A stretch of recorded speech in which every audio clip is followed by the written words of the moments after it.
हाथी के चाबू जी के निशान जी अरे की ना खराया चारा पर नाचे हनुमान जी।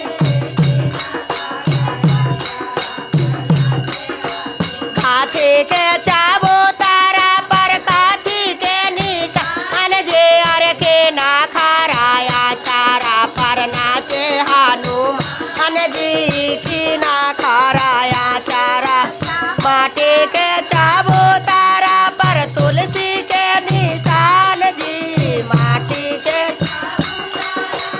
तुलसी के निशान जी अरे आंजानी आचारा पर नाचे हनुमान जी आंजानी आचारा पर नाचे हन।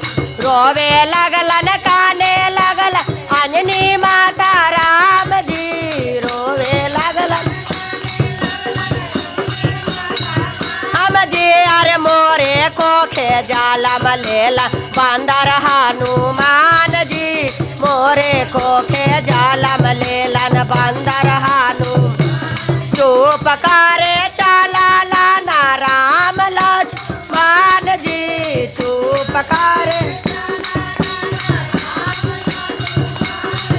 अरे तोरे को खे जालम ले वीर हनुमान जी तोरे को खे जालम ले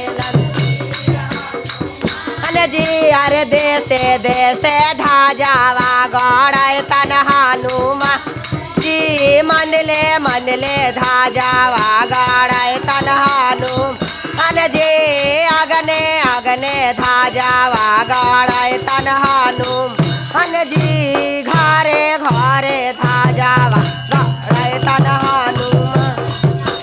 प्रेम से बोले अंजनी पुत्र हनुमान की।